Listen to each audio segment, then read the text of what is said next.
In this video, we will discuss about zigzag conversion. The string PayPal is hiring is written in a zigzag pattern on a given number of rows like this. You may want to display this pattern in a fixed font for better legibility. And then read line by line. Write the code that will take a string and make this conversion given a number of rows. So what they are saying is that in the input, you are given a string and you are given some number of rows, right? You need to write this string in a zigzag pattern with these many number of rows, right? So basically the number of rows are given as 4. So there will be 4 rows and you will write this string in a zigzag pattern like this, right?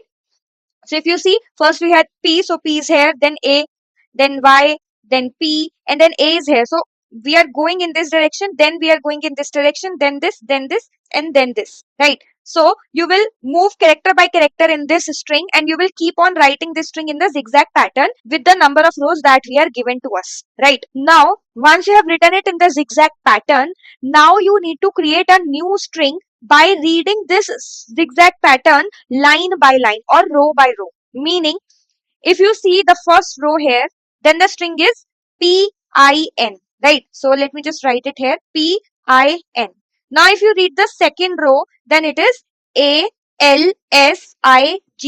Then if you read the third row, then it is YAHR. Then if you see the last row, then it is PI, right? So this is the new string. This is what you need to return as your answer. So basically, first you are writing the given string with these many number of rows in a zigzag pattern, and then you are reading it line by line, and then you are creating this string and returning it as your answer, right? So now how are we going to solve this? So if you see here, if I write the row numbers, then this is row 0, this is row 1, this is row 2, and this is row 3, right? Now if you closely look that in each of the row, the first character is the one which is having the index equal to the row, right? Here the first character is P and the row is 0. So this index is also 0 in this particular string. So whatever are the indexes of the characters in the original string, that I have written here. These are all those indexes, right? So for row 0, the first character is of index 0. For row 1, the first character is of index 1. For row 2, the first character is of index 2, and so on, right? So through this, we will be able to identify the first character of every row, right? Now, how are we going to identify the next character, right? So if you see here in the first row, after P, we have I, right? For going from P to I, how many moves you will do? 1, 2, 3, 4, 5, and 6. You did 6 moves to get I, right? So then that means in the index of P, that is 0, if we will do plus 6, then we will get the next character, right? Similarly, if you will see from I to N, then also you will see that it is 1, 2, 3, 4, 5, and 6. So here also you had to perform 6 moves for moving from I to N, right? So then that means in the first row, for getting the next character, we need to move 6 times. Now, how did we got this number 6? How can we get this number 6?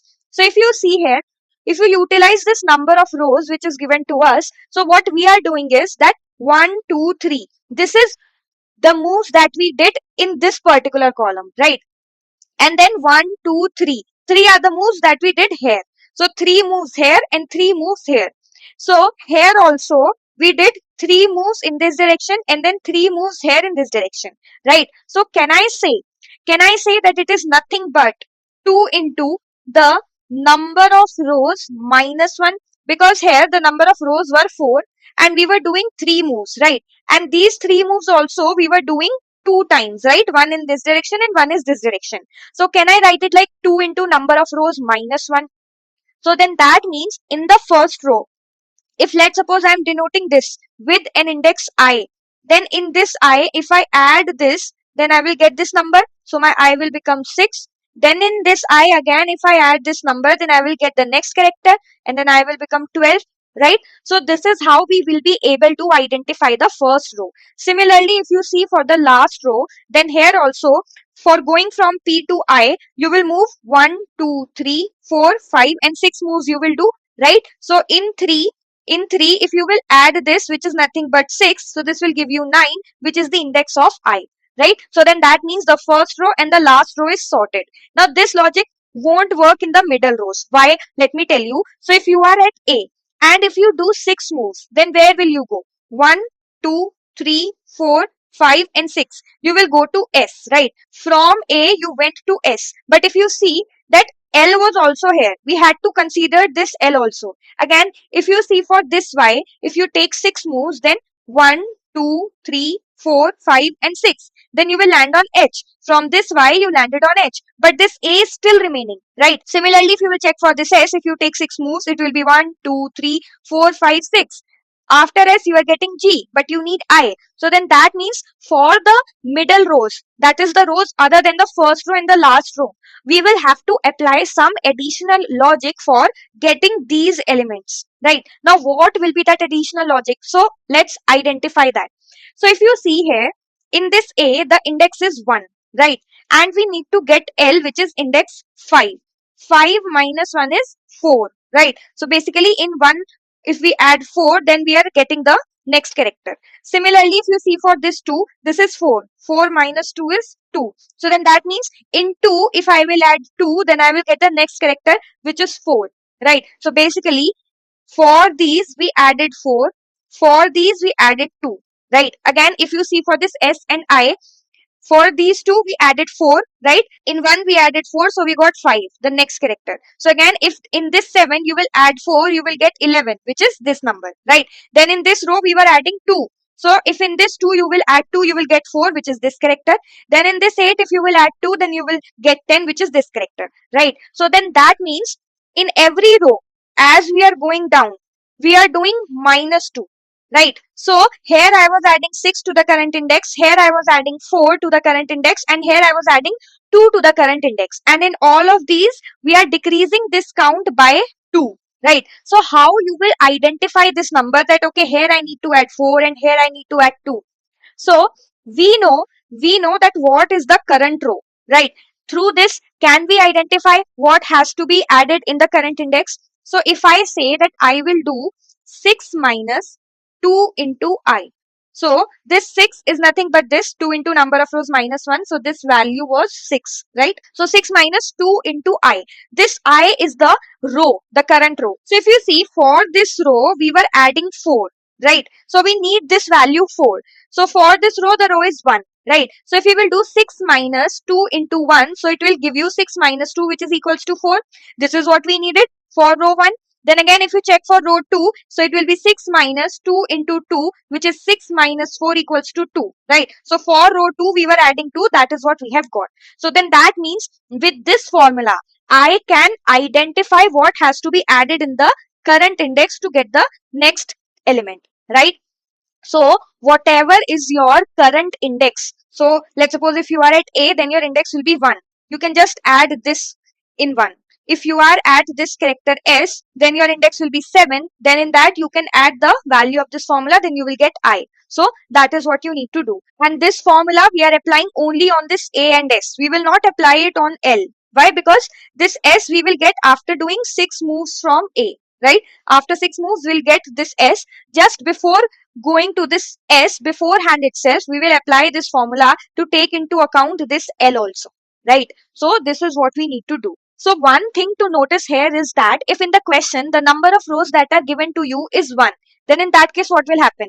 This string will be written like this only, right? There will be no zigzag pattern. Why? Because you will write P here and then there is only one row which you have consumed. So you will write A here, then Y, then P, then A, then L. So basically, in this format only, your string will be written if the number of rows are 1. So this is one of the base case, you can say that if the number of rows are 1, then you can simply return this string. There is no point of applying all this logic if your number of rows are 1. So in that case, you can simply return this string, right? So let's code it out now. So first of all, we will check that if the number of rows are 1, then we will return our string as is, right? Then we will create an answer string which will store our final answer, and then we want to iterate for all the rows, right? We need to iterate row by row for generating our answer. So we will run a for loop which will start from I equals to 0 and it will go till I less than number of rows and we'll do I plus plus. So this will give you the current row. Now inside this, what we need to do is, so as I said, for the current element, how you will identify the next element? By applying this formula, which is 2 into number of rows minus 1, right? So what we'll do is, let's create a variable, let's suppose n. Inside this, we will write 2 into number of rows minus 1, right? Now what we need to do is, we need to generate the current row. For that, we will run a for loop, which will start from where? It will start from I. Why? Because as I told you, in every row, so in row 0, the first character was at index 0. In row 1, the first character was of index 1. In row 2, the first character was of index 2, right? And here, the row is being denoted by the variable I. That is why we are starting rj from I. Now, till where it will go? It will go till less than s dot length. So, basically, we are checking till rj lies within the index of string s, right? And in this, what we'll add? We will add n, right? Because the next character is given to us by this n, right? So, in j, we will add n. Now inside this, what we'll do? Inside our result string, we will add the s of j, right? Now, as I told you that for the middle rows, we need that additional characters also. So for this, what you will do?